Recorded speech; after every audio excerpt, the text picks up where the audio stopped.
Around the world, 9 million criminals behind bars. Armed robbers, rapists and murderers. Most surrender to incarceration, but some fight back and escape. Tonight, a desperate prisoner pulls off a Houdini-style vanishing act. He was the cornered rat, the man who had to get away come what may. In Britain, a mass breakout from maximum security spills out into the streets. They'd got maps, guns, everything you really needed to escape. And in America, a murderous gang bust out of prison, leaving chaos in their wake. The manhunt for the Texas 7 was the largest I saw in my 23 years in the FBI. This program contains reconstructions. The prison breaks are real.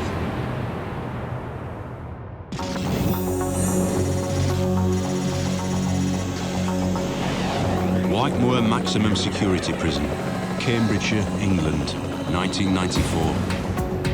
Just 2 years old, this high-tech cage is so well set up, it's claimed to be escape-proof. Within that prison, there is a special secure unit which is known as a prison within a prison. There are only 12 prisoners in this special secure unit, and 5 of them are convicted IRA terrorists. Peter Sherry, jailed for a 16-bomb terror campaign, sentenced to life. Paul McGee, jailed for killing a special constable, sentenced 30 years. Danny Gilbert McNamee, jailed for his part in the 1982 Hyde Park bombing, sentenced 25 years. Liam O'Dwyer, jailed for terrorist activities, sentenced 30 years. And Liam McCotter, also jailed for terrorist activities, sentence 17 years. They wanted it to be a war when they'd been captured, and they said they were prisoners of war. As prisoners of war, the IRA believed that escape was a duty. In 1994, the gang form an escape committee and include 32-year-old armed robber Andrew Russell. Their plan is to talk their way out of prison, using a psychological strategy known as conditioning. There are 2 main types of conditioning. One is passive or classical conditioning, where people gradually get used to something, for example. And the other is instrumental or active conditioning, where we will openly reward someone for good behaviour in an attempt to shape their behaviour, to change them. By feigning friendship, the gang plans to soften up the guards and lull the staff into a false sense of security. They created for themselves a sort of regime where they had a relationship with the prison staff that was quite casual. I think some things were overlooked. They played games, they played snooker or pool or something with the prison officers. You know, it was that type of regime. It was very relaxed. The nice guy ruse begins to pay off. Visits, once strictly monitored, are now held in complete privacy. Items brought in by visitors are no longer x-rayed. These guys had accumulated as much property that they got in their cells that I've got in my house. Their stash was so huge, they asked guards for spare cells as extra security lockers. Amazingly, their captors agree. The inmates seem to get on with what they want to get on with. The members of staff basically acting as lackeys for the inmates. But concealed among the paraphernalia is smuggled in contraband, torches, pepper spray and handguns. A complete escape kit. They'd got ropes, they'd got maps, guns, survival clothing, glucose tablets, money, everything you really needed to escape, and of course the bolt cutters that they actually needed to cut through the fence itself. The gang are poised for their breakout, but no one has ever escaped from this facility before, let alone from the prison within the prison.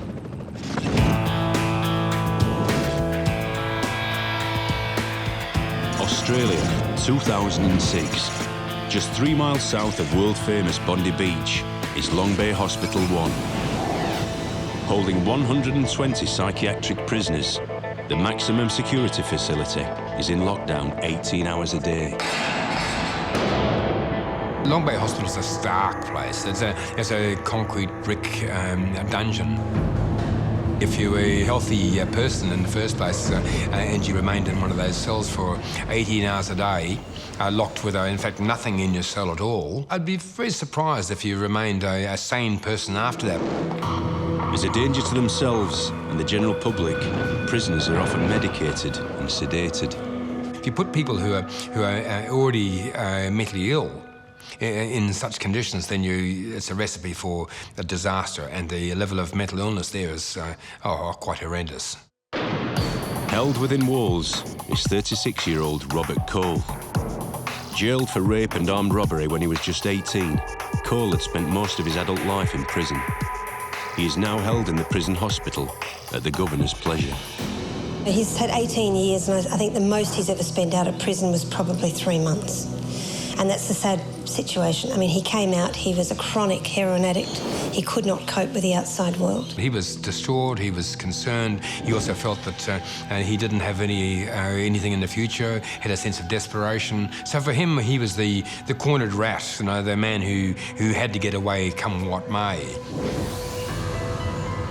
The hospital wing of Long Bay Prison is surrounded by closed-circuit cameras and motion detectors. An escape-proof electronic fortress. But Robert Cole has a plan. Believing that he'd found a way to escape through his cell window, Cole began a crash diet at the end of 2005 and rapidly started to lose weight. I understand Robert lost that weight very quickly. To do that, though, he would have had to restrict his food and calories, and he also would have had to maybe even exercise in his cell, but also using laxatives would have accelerated that weight loss to some degree. If you really want, you can find most things in jail. You can always find drugs. So laxative is actually not a hard thing to find, you know, if you have contacts inside the jail and you have something to offer. By January, Cole had shed a quarter of his body weight and is becoming ill. Obviously, Robert's mindset would have been very determined, and he must have just, got some strength from somewhere, because those laxatives and the dieting and to lose all that weight would have certainly stripped him of all his energy. Now extremely weak from his months of crash dieting, Cole's next step is to smuggle a knife into his cell. How did he get to 20 kilos less and no one picked up on that? That shows you how much he was being supervised. Robert Cole is now ready to pull off a Houdini-style breakout, which will spark a media frenzy and rattle the government.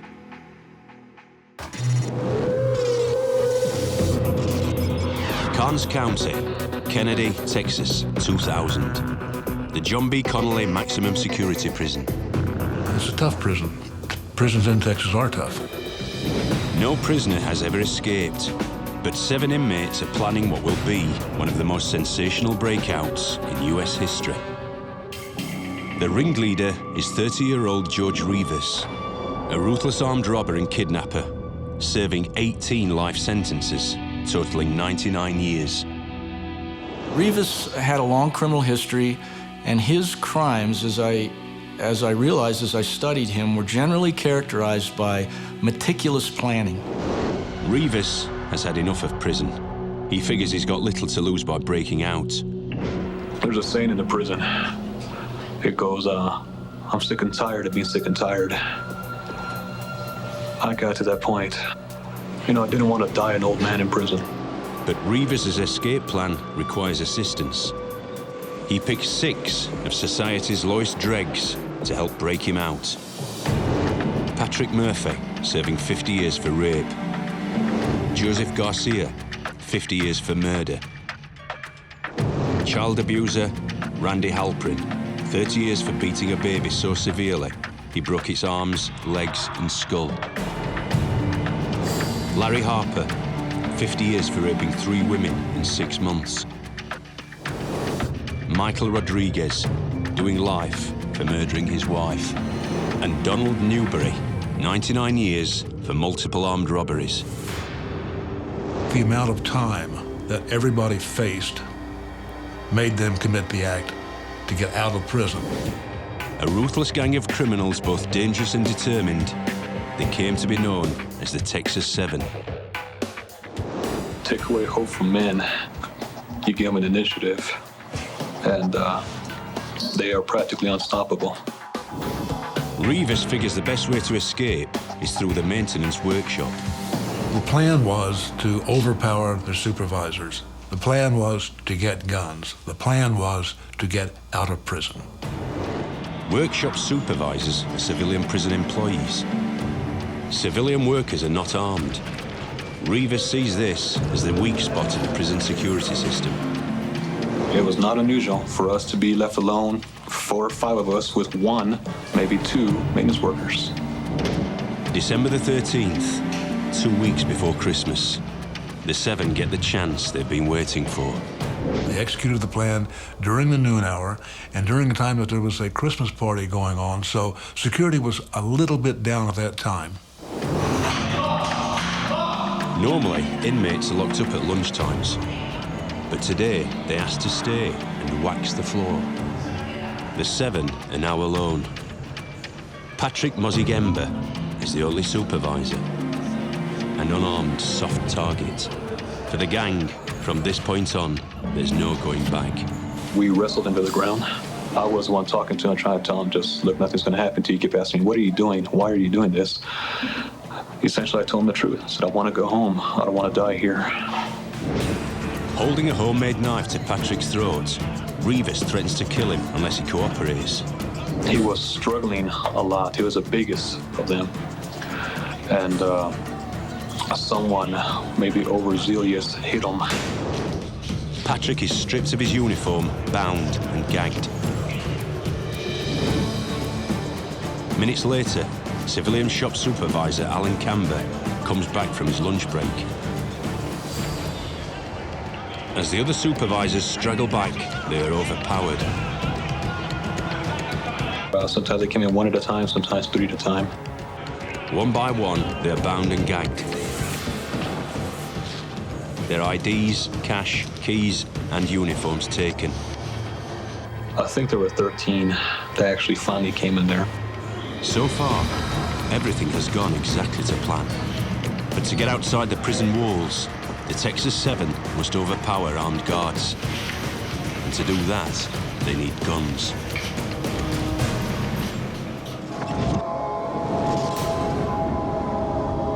Cambridgeshire, England, 1994. In the special secure unit of Whitemoor prison, 5 convicted IRA terrorists and violent gangster Andrew Russell have spent weeks planning an escape. After cleverly conning their guards, the gang have smuggled in most of their escape kit, including a pistol. The next obstacle is a 7-metre-high outer wall. Persuading the guards they need privacy in their recreation room, the gang set about making a rope ladder using smuggled items, broken furniture and bedding. This went on for a period of time, making up all these different items to get ready for this escape. To hoist the ladder onto the wall, they come up with a cunning solution. Distracting their guards, the gang steal 2 volleyball posts from the exercise yard. They managed to persuade the guards that they didn't like to be spied on, so they were allowed to put net curtains up at the window, so effectively nobody on guard outside could look in. The poles are snuck into the hobby room. They got modified so that they could be connected together, and the 2 poles together were long enough to actually take the rope ladder up to the top of the wall. The escape's almost ready, but there's one last obstacle. The gang realise they will need to disable the camera facing the fence. So once again, they lull their guards into a false sense of security. They worked on prison officers until they got an agreement that that camera wouldn't be following them around and would actually be facing in a different direction. But just when the gang's meticulous plan is ready, a sudden change to prison routine threatens months of careful work. A prisoner had been moved in there that day that they didn't know was coming, but when he arrived, they knew that he didn't like the IRA, and he most likely would see their paraphernalia that they had prepared to go. By 8 p.m, the Whitemoor 6 are in their hobby room, preparing for the breakout. The guards are in another room playing board games.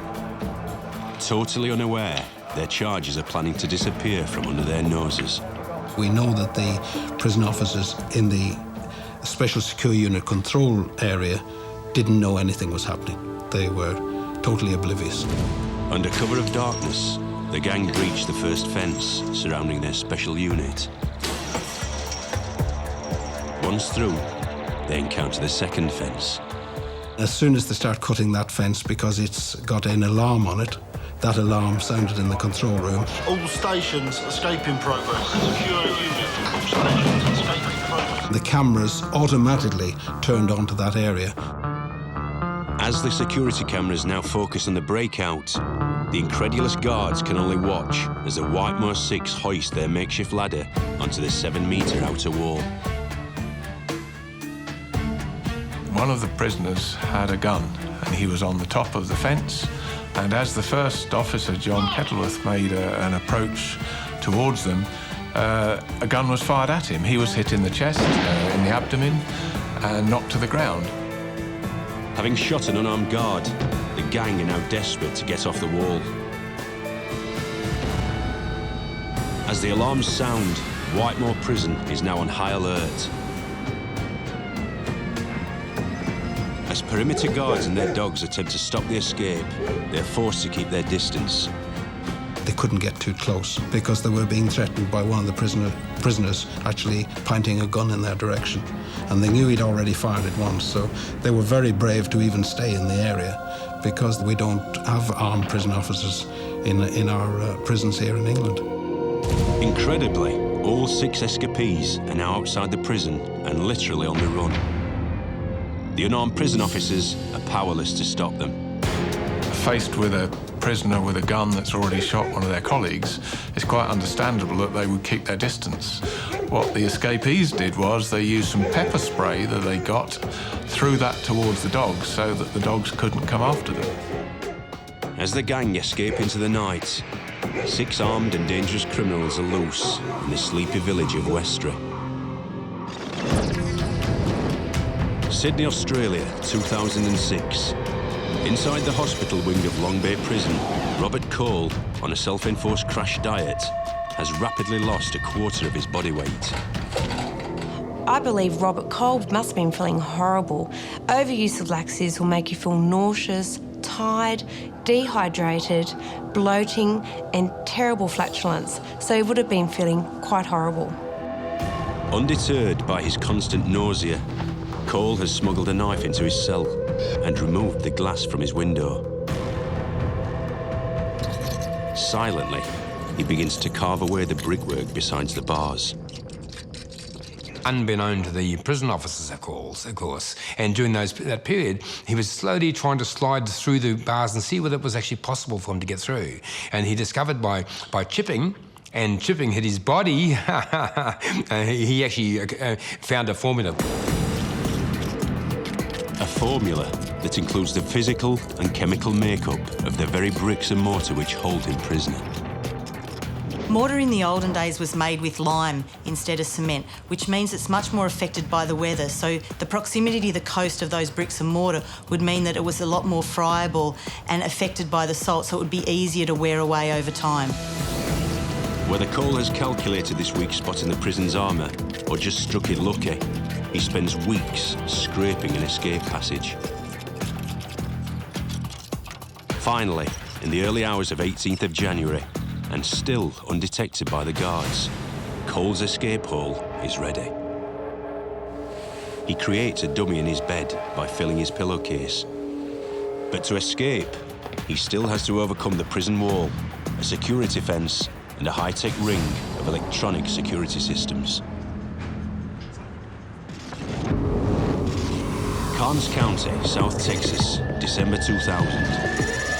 At the maximum security unit, a gang of convicted rapists, murderers, and child abusers, led by kidnapper George Reivers, are now in control of the maintenance workshop. Having overpowered their civilian supervisors and taken their uniforms, the gang put phase 2 of their escape plan into action. Reivers phones the tower and convinces the guard that a maintenance crew is on its way to fix a faulty surveillance camera.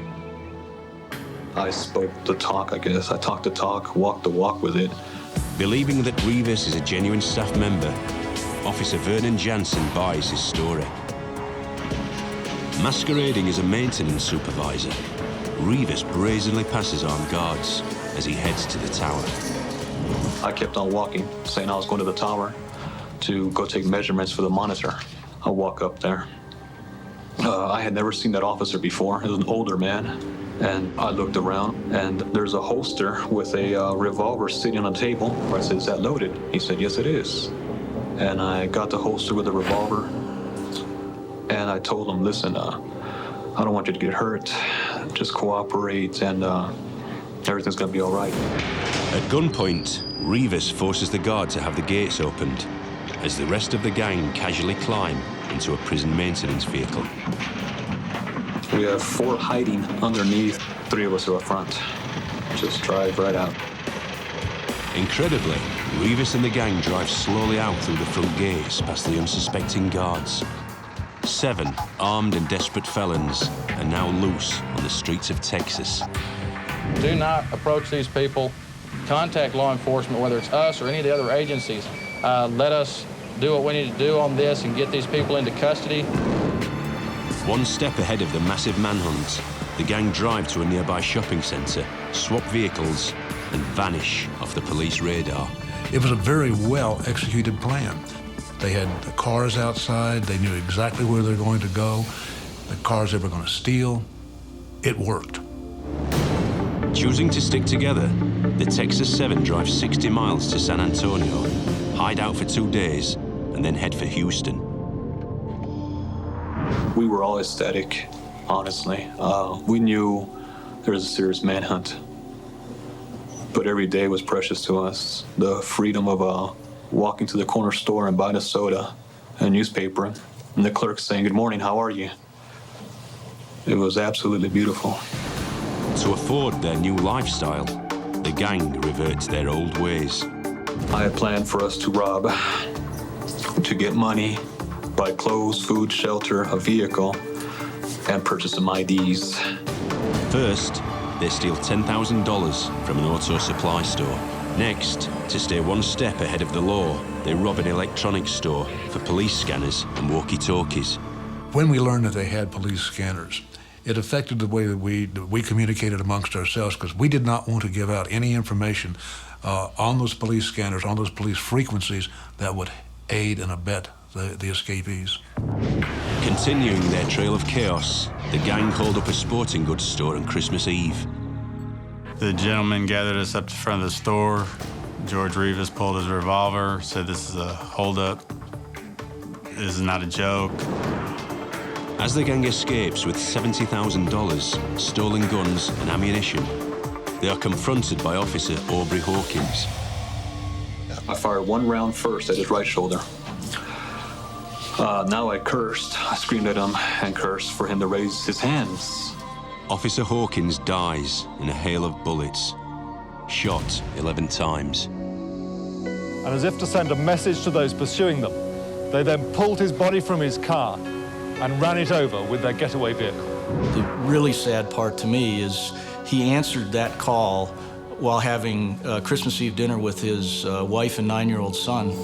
When Hawkins was killed, our greatest fears were recognized, that somebody had been killed. Unfortunately, it was a police officer. Whether I fired the lethal round that did kill Mr. Hawkins or not, I did initiate it. I'm at fault, and I do take full responsibility for it. To kill a police officer in Texas is a very bad thing to do. It did up the ante. After brutally killing a police officer, the Texas 7 are now the most wanted men in America. Australia 2006. At the maximum security hospital wing of Long Bay Jail, Robert Cole is poised to execute his escape. Using a crash diet, he has lost a quarter of his body weight and carved a small hole in the bricks next to the bars of his cell. Squeezing his 56-kilogram frame through the 15-centimeter gap, Cole drops to the ground. Staying low to avoid being spotted by the guards and the motion detectors, he crawls across the yard. a sense of pleasure, of exultation, a sense of triumph, a sense of the individual achieving something that worked very hard for. But of course, at the end of that, he'd done it by himself, and he had no people outside to assist him and assist him at the other end. He still had another wall to overcome. How Cole manages to scale the prison wall and run along the top without being detected is still a mystery. Forcing his way over the razor wire, he cuts his legs on the way down. Using a pillow for protection, Cole climbs the perimeter fence, but cuts himself again on the barbed wire. I'm really not sure how Robert got that strength to get over that fence. After what he had to do to lose that weight, I'm surprised he had any energy left, because everything would have been depleted. And he still had to find his way to freedom into some place of safety. Badly injured and exhausted, Cole disappears into the darkness. A violent and mentally ill criminal is on the run tonight after going on a crash diet and slipping through the bars at Long Bay Jail. Robert Cole is mentally ill, very dangerous, and it would appear very smart. The publicity that followed his escape, it was quite remarkable. He was on television, he was on newspapers. He's planned it, he's looked at the staff movements, he's looked at how it operates, I would imagine, and he's managed to escape. The jail security manager has been stood down as police hunt the escapee. Robert Cole is the first man ever to escape from Long Bay's maximum security hospital wing. Robert Cole is off his meds, dehydrated and on the loose in the eastern suburbs of Sydney. His mind, obviously at 36, after being so far on the drugs, is a mess. It is said in law enforcement that if you don't catch a prisoner within 3 miles or 3 hours of an escape, you're in for one hell of a manhunt.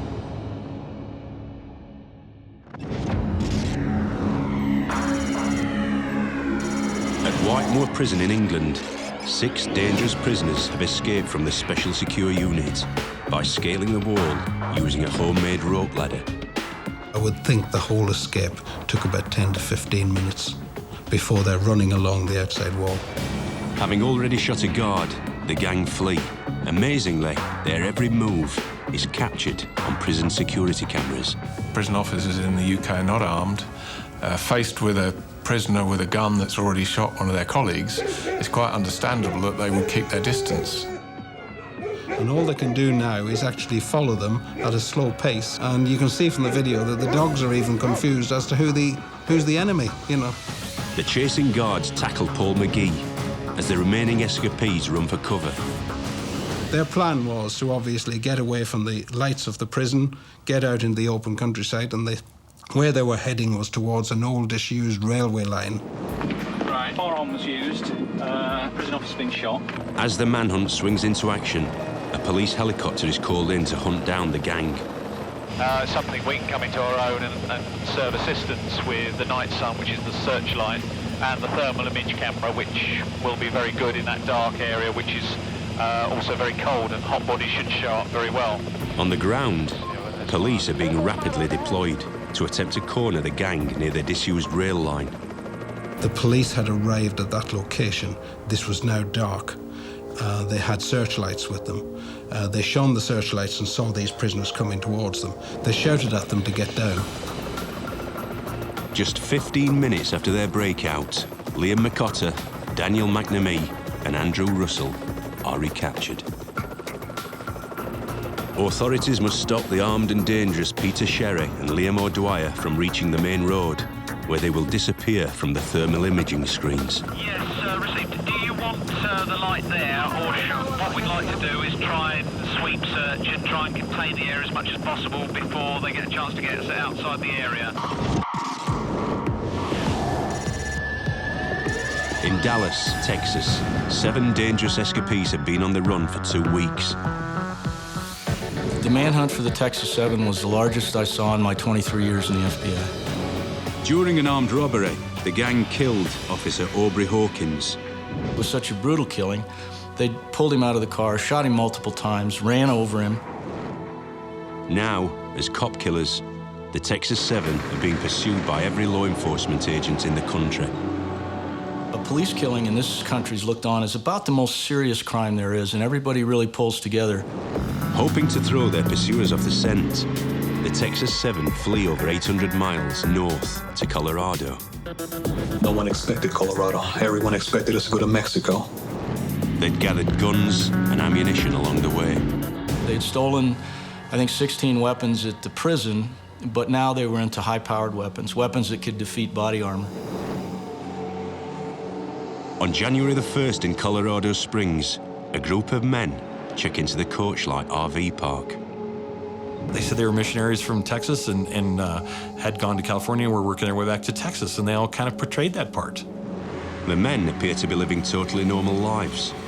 They arouse no suspicions. We spent time in the Word, we studied the Bible, we had coffee together, so nothing seemed to be out of the ordinary for me. But then, on the 21st of January, the television show America's Most Wanted runs a report on the Texas 7. Several times they've thought they've had them cornered, but each time they've slipped away. A trailer park resident recognizes them and tells Wade. It was them, and I was totally in shock, I guess. This little town, our little RV park has these 7 notorious criminals here. Wade Holder immediately contacts police and agrees to assist them. I came in at the usual time, business as usual, and we had a SWAT team follow me in a motorhome. So we got here, and I got out and checked the exterior, kind of make sure nobody was looking, and shuttled the crew into the building. Wade makes plans to meet with rapist Larry Harper the next morning. So the plan was set. 10 o'clock, he would come down, have coffee. They would pull him out and then find out where everybody was and proceed from there. The FBI set up a command post. SWAT teams arrive in the area. As the Texas 7 have police scanners, all radio traffic about the operation is banned. My first thought was, once we get these guys located, put a perimeter in, don't let them go anywhere. By the next morning, the trap is set. With FBI, County Sheriff's Department, and SWAT teams in position and ready to strike. Larry Harper is meant to meet Wade at 10 a.m. But 45 minutes later, there's still no sign of him. Child abuser Halprin and rapist Harper are still in the RV. A negotiator is sent in.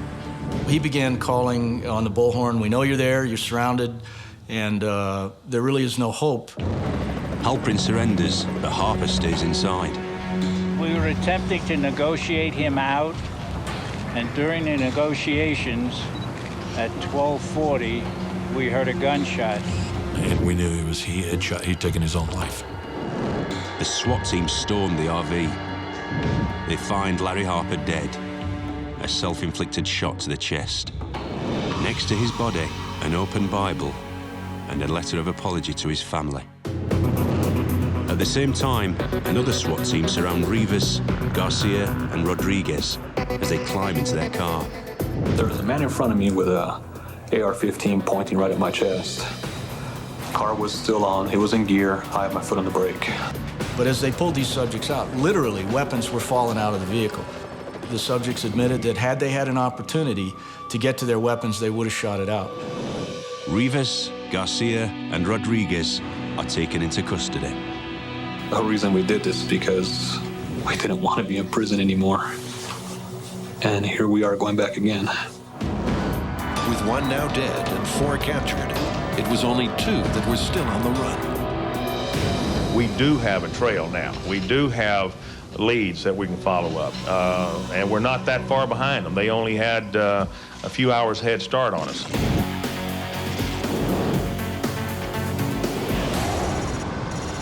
In Cambridgeshire, England, 5 IRA terrorists and a gangster have escaped from Whitemoor Prison's Special Secure Unit. Prisoners outstanding. 4 have been recaptured, but 2 members of the IRA, Peter Sherry and Liam O'Dwyer, have disappeared into the darkness. What we'd like to do is try and sweep search and try and contain the area as much as possible before they get a chance to get us outside the area. A police helicopter with heat-sensing equipment has been called in to search for the escapees. But authorities know that if O'Dwyer and Sherry hijack a car on the main road, they will vanish from the thermal imaging screens. We're going to, in fact, take the road out of March. Anything else? The escapees have been on the run for 2 hours. That's interesting. That is very interesting. Tell you what, John, which way is the wind? They're moving. The chopper's thermal unit is returning a powerful signal from 2 hotspots. If you go to this return, it's quite bright in a ditch just off the side of the green sward to the right-hand side as you're heading north, at the edge of the field, over. Yeah, we're moving across the field, at 803 to your location. I'll guide you in, hold your location. You are approximately 10 yards from on towards your left. These 2 returns are in the ditch. As the chopper coordinates from the air, police on the ground close in. Yes! Is that it? Is that them? Yeah, 9-9, there is someone there. We're shouting outbound, just go with it. Oh, lovely stuff. O'Dwyer and Sherry are captured and returned to Whitemore prison. Right, that'll do. If it hadn't have been for the police helicopter with the heat-seeking equipment, they may well have escaped. Oh, lovely. Lovely. An investigation has begun into how 6 prisoners, 5 of them IRA terrorists, managed to obtain firearms inside a top security prison in Cambridgeshire and use them in their escape. News of the breakout causes a public outcry, which intensifies when a prison search reveals an inmate's paint box hides enough explosives to demolish a prison cell. Security procedures in the British prison system were immediately overhauled. The whole situation in relation to X-ray equipment and security of people getting into prison, and then further security, obviously, in visits to the Special Security Unit, completely changed things. And that wasn't just at Whitemoor Prison, that was nationally. But amazingly, the Whitemoor 6 were given no extra prison time for their breakout. In fact, they never stood trial. Charges were brought against them twice, but media breaches led to both trials being suspended for fear of bias. And, in a final ironic twist, the escapees themselves sued the prison for violence against them, following their recapture, and won their case. Australia 2006. Robert Cole, a mentally ill prisoner, has chiselled his way out of Long Bay Prison Hospital and is at large in the eastern suburbs of Sydney. There's no question the impact on the community as a whole was actually enormous. He was actually on television as a major issue on the front page of newspapers. It was seen as being an audacious escape. As prison escapes go, this one was pretty ingenious. A prisoner at Long Bay Jail went on a crash diet until he was thin enough to squeeze out of his cell. He then scaled the prison walls without being spotted because the watchtowers were unstaffed. I believe that he is a threat to the public in the highest manner. As a massive manhunt swings into action, Cole's sister makes an emotional plea. I would beg him to come back. I know that he feels that he's not going to get any help where he was. I don't know what sort of drugs he's on at the moment, or lack of drugs that he's on. I don't know what he will do to try and get those drugs. I have no idea. Robert would have been very confused, dehydrated, and he would have been agitated and not a nice person to be around. After 2 days on the run, Cole has vanished, and by now could be hiding out anywhere in Australia.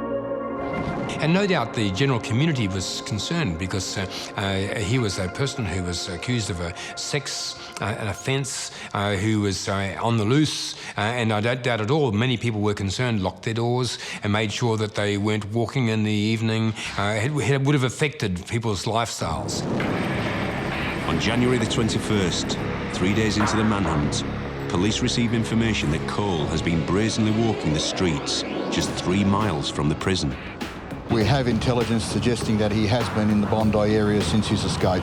He was discovered with an almost farcical way, having painted a texture colour beard on his face and trying a disguise that was not going to work at all. Painted on pirate beard and moustache, just painted. He would have felt so depressed. He would feel as though he had nothing to live for. Robert Cole received an extra 21 months for his escape and is now incarcerated at Sydney's Silverwater prison. As a forensic prisoner, he is held at the governor's pleasure and has no release date.